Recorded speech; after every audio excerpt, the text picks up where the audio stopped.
Okay, here we are, and I'm finally recording something again.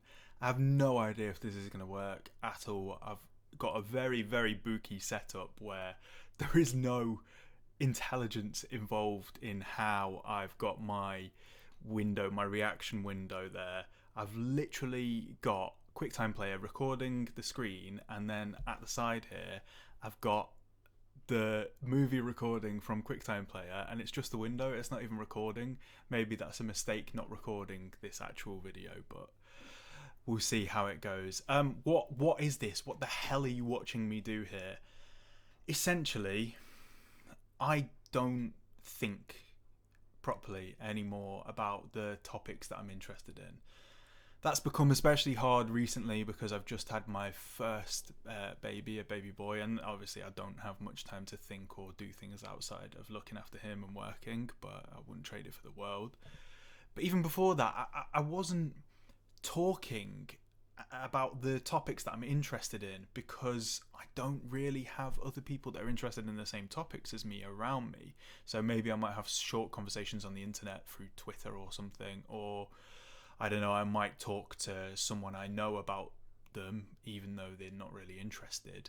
But I've lost my ability to articulate myself and even think critically about anything. I just kind of soak up the ideas I read and never really challenge them in my head. I never really process what my opinion of them is. I just read other people's opinions, and some of them I adopt and some of them I don't. So I just want to retrain that ability in myself. I want to retrain the ability to articulate myself clearly because I just can't anymore. Part of that sleep deprivation and over caffeination, a combination which doesn't go very well. I can barely balance at the moment because I'm so tired and so over caffeinated, but that's having a baby in it. The setup is I've saved all of these little bits onto a page on my website, my new website, which is just got nothing on really at all. Soon it will have all of this stuff. And it's just set up in a really linear fashion where I'm going to scroll through it and I'm going to just talk about it. Oops. And that's the problem with screen recording, is that if you make a little mistake, like going into your history, which I haven't deleted, a little bit worrying, everything will be seen. Yeah, so setup is scroll through, talk about the ideas. I will point out that a lot of this stuff I've just thrown on the website, and even though I changed my mind about how much I wanted to research it and look into it, I left it up anyway because I thought it'd be interesting to see how that would work. Maybe in the future, if I keep doing this, it will be a little bit more precise in what I choose, and maybe I'll edit it before I get to the end of the week and I talk about the things. But for now, let's just run with what I've got. And so the first thing that I found and added to the page was this video about stable diffusion. So stable diffusion, obviously to my knowledge, is it's an AI means of converting text to images, text to pictures. And let's just watch this video and I'll talk about it after.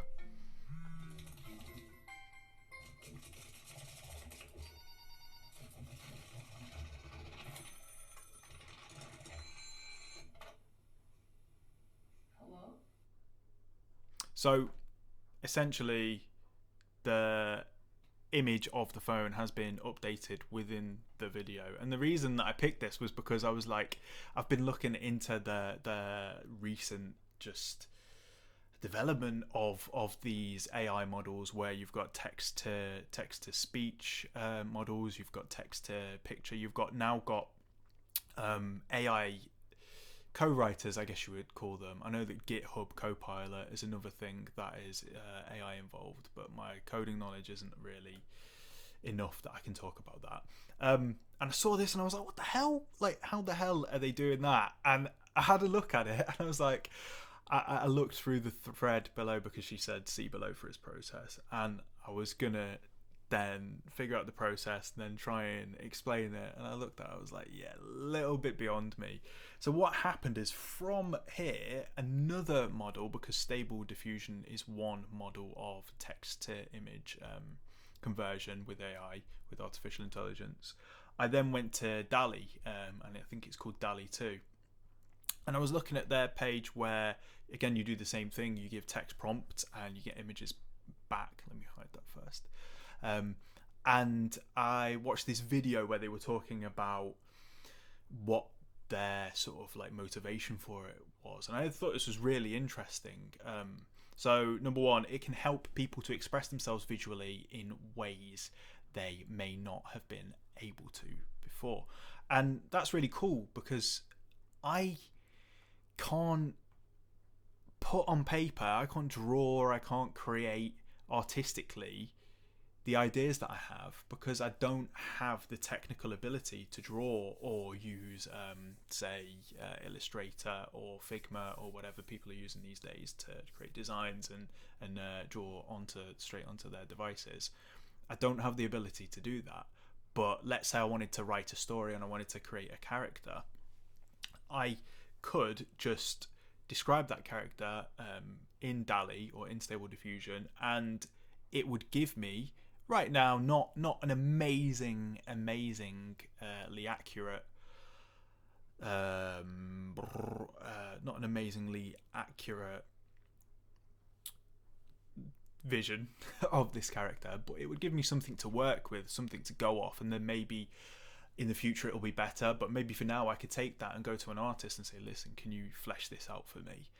And that would help me to create something that I wouldn't have been able to otherwise. I guess another way that you could do that is just type in a random bunch of words and go straight from what it gives you and use it as a prompt to yourself to create something. Number two, an AI generated image can tell us a lot about whether the system understands us or is just repeating what it has been taught. So it's kind of helping. Hold up, let me reread that. An AI generated image can tell us a lot about whether the system understands us, or so essentially whether the AI is actually understanding. I'm just going to repeat the sentence again in my own words. Or whether, I guess, it's going along with its own algorithm. So is it learning? Is it taking what it's fed in and developing in any way, or is it just cycling over and over and over? If that makes sense, then just give me a pat on the back because it's hard for me at the moment. Number three, it helps humans understand how AI systems see and understand our world. This is a critical part of developing AI that's useful and safe. So it's kind of self-informative. These models, we use them, and then we learn more about how this particular AI model sees the world and can use that to develop the next model. So Dalle 3, Dalle 4, Dalle 5, and then whatever is going to come after that. Something I've been thinking about a lot recently is I'd love like a text to animation, because then I could create sort of little clips for YouTube videos to go in the background of when I'm speaking. Obviously people use like stock videos and things like that, and I feel like they're a bit boring. Like you see the same stock videos and they're never entirely what you want. So someone will be talking about business and they'll have a man like standing there with like a clipboard behind him and like charts on and he's like talking and that, but it doesn't completely illustrate the point that you're talking about. With AI, if you could have a really accurate text to animation or text to video, I mean, that would be bloody crazy. Text to animation, you could say a man holding a briefcase with slumped shoulders, and then you describe the style that you want it in, walking down the street amongst many other people, and that would really help you illustrate the point of the rat race. You get what I'm saying? But yeah, that is a taste of where I am with this little video thing. What happened was I wanted to make this video, but I'll be honest, I'm just scared because I haven't done anything like this for ages and I've not been very confident lately. A lot of anxiety, whether that's COVID driven, COVID in the sense of how we all got locked inside and we lost like 2 years of our lives. I'm now nearing 30. I feel very anxious about that fact. Not particularly where I want to be. Got a bit deep, but I just decided to just run with this as a really raw product to get myself filming it. I might even edit that out because do I need to go that deep? I'm not really sure. So Dalle. One further point. Dalle is an example of how imaginative humans and clever systems can work together to make new things, amplifying our creative potential. So that's a really optimistic way of thinking about AI, isn't it? Because a lot of the fear-mongering thinking is, oh, AI is going to take all of our jobs. I think a lot of people in the programming world have questioned the ethics of GitHub Copilot. Might be making that up, but I think I've read that, just because it will remove a lot of the work that people have to do. But I am really of the opinion that these things are tools to make us more powerful. Maybe one day it will become problematic and we might be dealing with something far more powerful than ourselves, and they'll deem us not necessary for the further development of the Earth as a viable planet to live on, especially because the living conditions wouldn't have to be the same for robots. But I do really like this idea, and I think it is really optimistic to think that we will be working with AI to be more productive and make the world a better place, because productivity isn't the be all and end all. Actually, ultimately, peace is. Anyway, you've seen these images. I should have kept these hidden until the end, but this is something I fed in, which was John Wick fighting a mushroom in a comic book style with vivid colours. And this was actually, I think, the first thing that I put into Dalle, and it came up pretty cool. I mean, none of these images actually look much like John Wick, but they're very cool images. And so what I'll do is, to make it a little bit more exciting, something that I did was, I'm trying to come up with, because I am going to be making more videos on different subjects, I'm trying to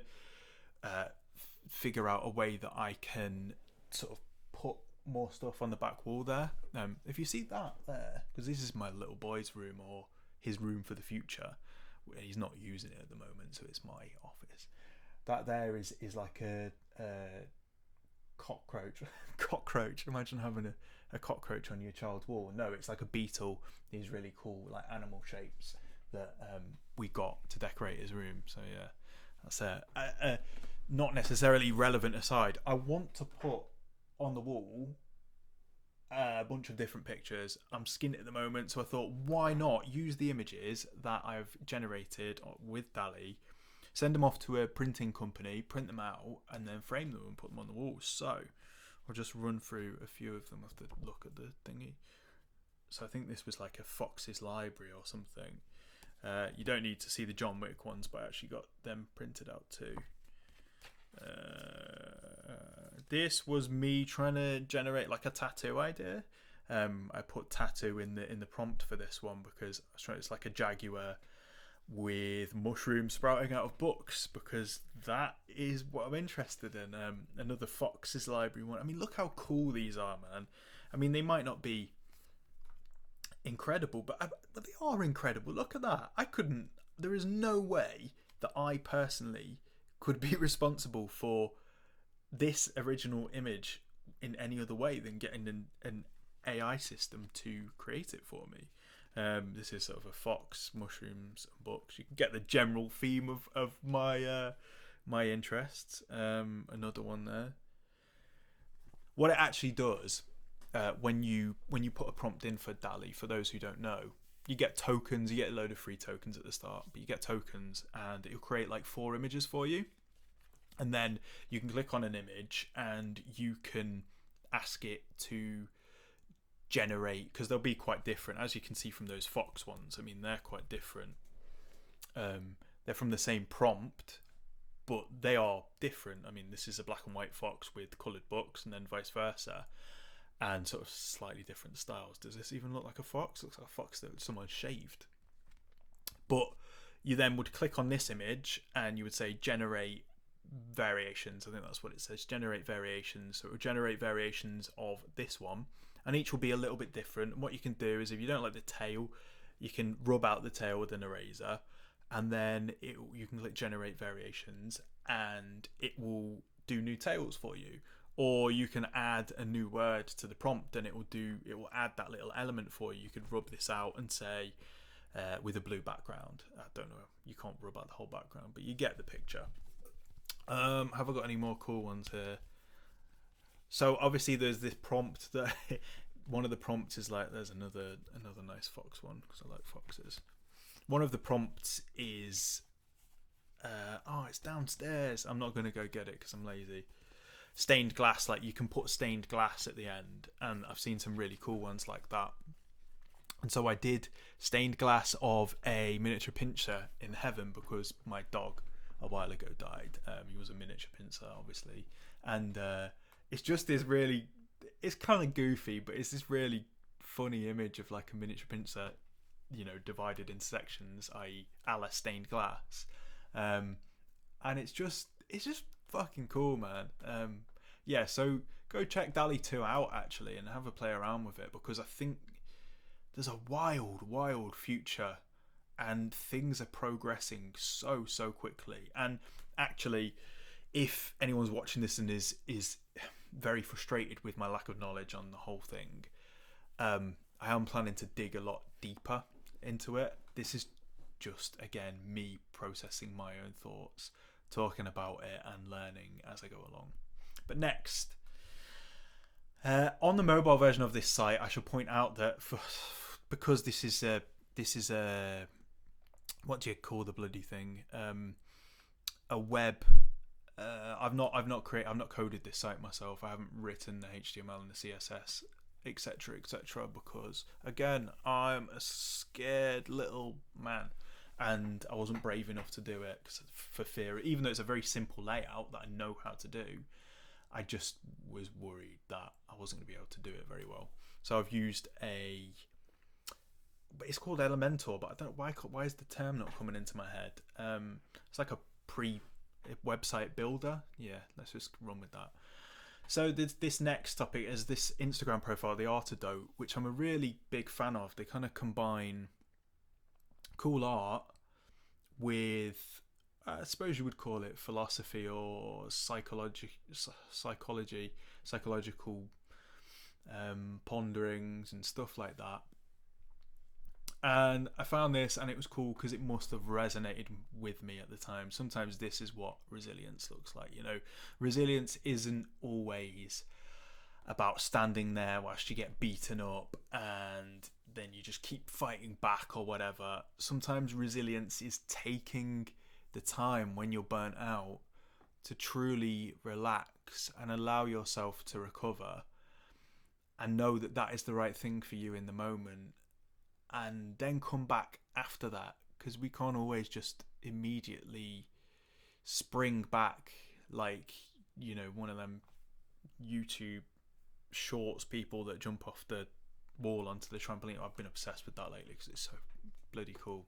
And the captions from the Artidote are always cool. I think what the profile does is they source and curate other people's art, and then they add like a little paragraph, which is neat, man. It's such a cool idea for a profile, and it's been around for ages now, because I think I followed them first at uni, and I went to uni 9 years ago, and as you can tell from the 1 or 2 grey hairs appearing in my beard, let's just read the caption there. Resilience is not about becoming so cold and hardened in order to withstand life's challenges.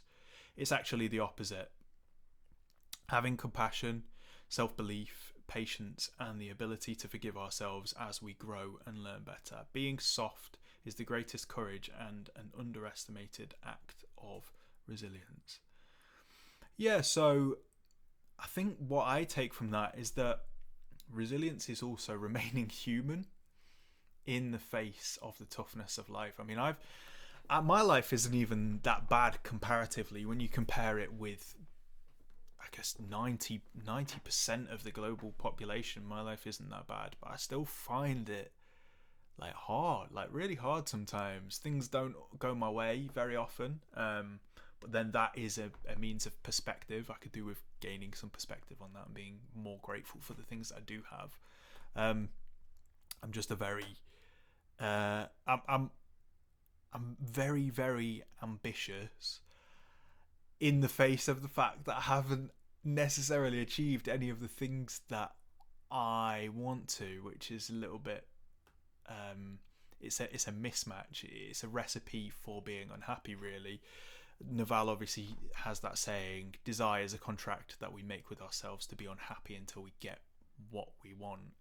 And many aspects of my life I've not gotten what I want, so sometimes I can be slightly perennially unhappy. I mean, all ambitious people suffer from that. People, the hedonic treadmill and that, where people just keep looking higher and higher, so they climb a few stairs to where they wanted to go, and then no, actually I want to be on that stair up there.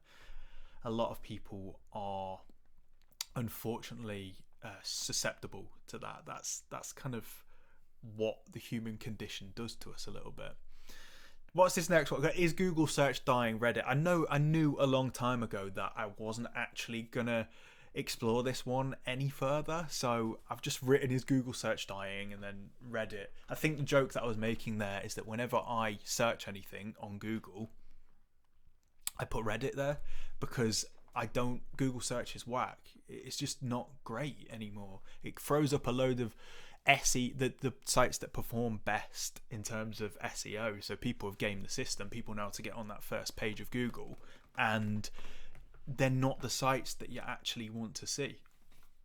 So I put Reddit at the end, because not only is Reddit a better search system, but it also means that I can get multiple opinions on the particular subject that I'm interested in, and that means that it gives you a more balanced search result, if you will, because then people articulate what they think better, and obviously there's upvotes and downvotes, and that gives you an idea as to other people's opinions of other people's opinions, and you just all round get a better idea of, or get a better answer to the question that you asked.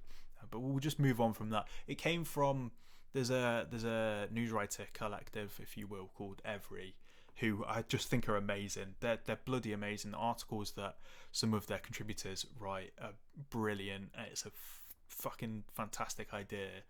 I love it. So if you guys ever come across this video, know that I really think you're making amazing or writing amazing articles and contributing like crazy. Obviously, Every also just came up with this AI writer called Lex, which I've been using.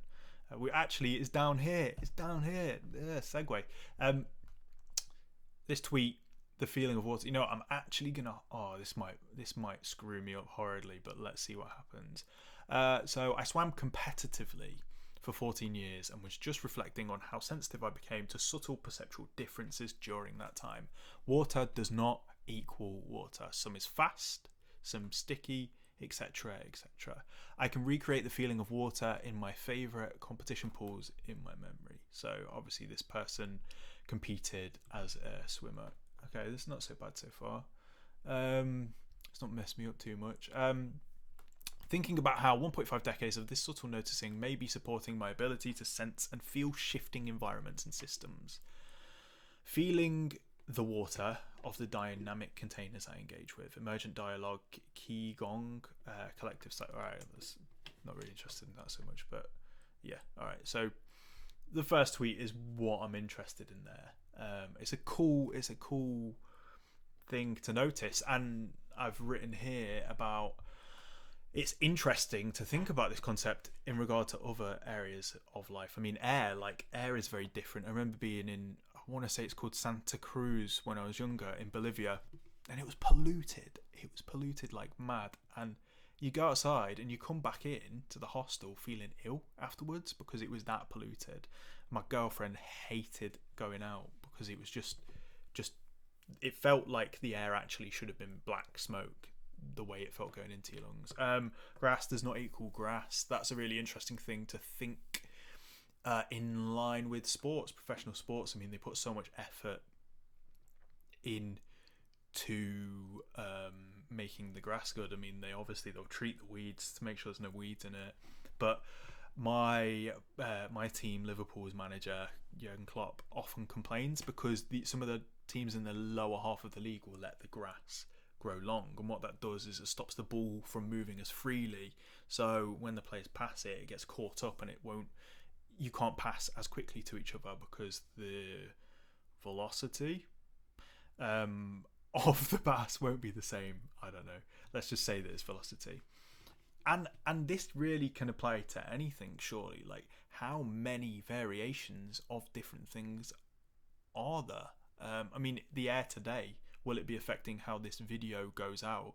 What I've eaten today, will that be affecting it? I guess realistically what this tweet prompts is a consideration of how the small things affect the big things. But yeah, really cool. At the bottom there, I've written that I've always wondered about how the bacteria in your mouth impacts how food tastes. So if you don't clean your teeth in the morning, then drink a coffee, does it taste different or better? Or eat something sweet, does it taste different or better than had you cleaned your teeth, or drank mouthwash and killed all the bacteria that was in there?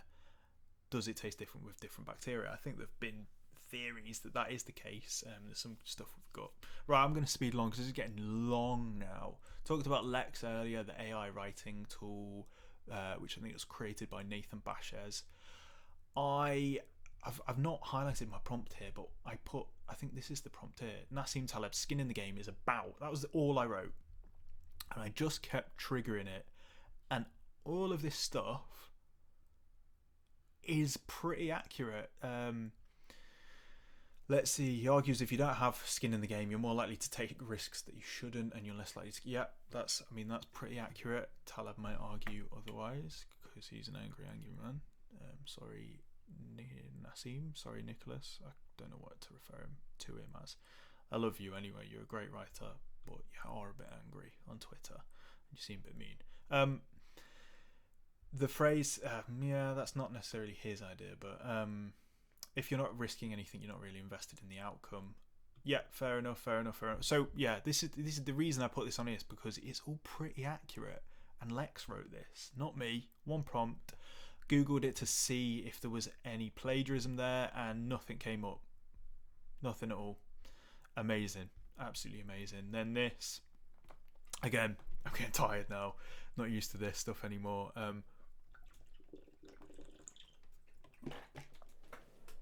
Just revealing the scruffy bit where my beard meets my neck there. I wrote loads of prompts, write the opening chapter for a sci-fi novel about a man who wakes up with naan made out of cheese. Go to this, look, jackwashington.co.uk/scrolling if you want to read this. There are a lot of particular tropes and cliches in here, but it was amazing. Like, I just kept prompting it with things. I was doing this as I was working, so I was walking around a site outside in the cold. But I was so interested in doing this because it's such a cool tool, man. Like, honestly, I have no idea where we're going, but I'm highly invested and interested in it with these new AI systems. Just some of the stuff it was writing is odd, really odd. And I was contributing. I'm all in bold, and then the Alexis. I mean, you'll find it. Okay, if the gold, it got a bit silly here. If the golden turd must be found, it must be. Lex wrote something about a golden turd. I mean, blood. How silly can you get? That's not even a person writing that. That's just a robot being silly, essentially. Mad. Lines like, you'll find it in the temple of gastronomy about a golden turd. That's really cool. That's a really cool idea. The temple of gastronomy.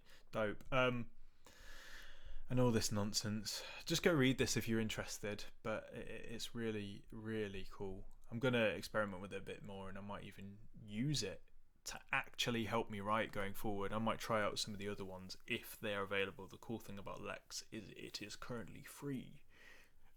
To me anyway. I got an invite, and I think I can invite other people. But yeah, you get the picture. Letterman in Ukraine. This was David Letterman, who seems like a pretty cool guy, man. I don't know much about him, but I've seen little snippets of him to suggest that he is a man with great integrity, and this is no different. Let's play it. Volume.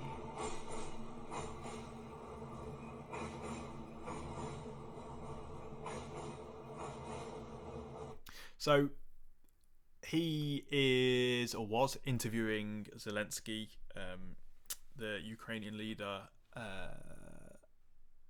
Funny comedian. Again, I don't know. I'm not. Next time I'll come into this with a bit more research, but that's my problem. Hopefully, then I can talk.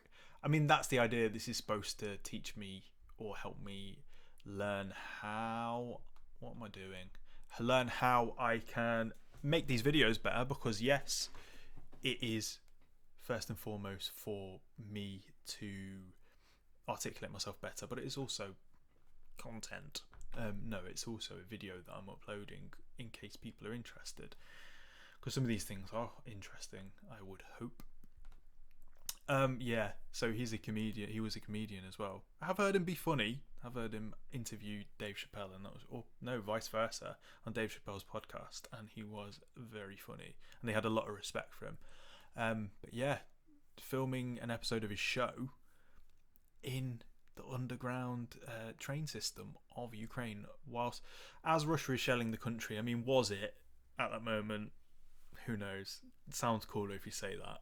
It might actually just be that they filmed it down there because it's a cool setup, and that they might not have been sure. I'm not, obviously, I'm not doubting how horrible and how often the shelling of Ukraine is, but it just, you always got to be a bit skeptical about stuff like this, because it makes David Letterman sound a lot harder, doesn't it? A lot braver if they were shelling the country at that particular moment. Like, they were going to film it above ground, and then they were like, oh no, Russia's shelling us, let's get down below ground. No, I mean, it's cool to do it below ground, isn't it? Whatever. Who knows? But still dope that he went. Really cool that he went. Didn't have to go. And it's a pivotal point in history. I mean, who knows where we go from here with that? But I don't want to think about that right now, because that's given me a lot of anxiety in the past. And the media was full of it. Not so much now. A little bit weird. But yeah, there we go. Right then. Now is the time where I pause this and find out whether it worked. Thank you for learning along with me, or at least realising or noticing how sleep deprived I actually am in some of these mad things that I've been saying. I mean, I can't even remember the things that I've said. I can't remember if I've made any sense. I don't tend to nowadays. I am highly caffeinated today, so who knows? We'll see. But that is the first video of whatever this is going to be called. I'll figure it out when I upload it. I hope you enjoyed it, and I hope you found some of these things interesting. Follow Artidote because it's really cool. Try out Dalle, and also Lex if you can get onto it, or just some of these AI tools in general. I mean, you're gonna have a hell of a time with them, because I spent a whole day just playing around with Dalle, and I couldn't focus on work when I was playing around with Lex. So yeah, just go have some fun and help the models to train themselves on you. What am I doing now? I'm bringing the bloody I'm breaking the fourth wall again. All right, cool. Thank you. Enjoy your day. I will see you later. Bye bye.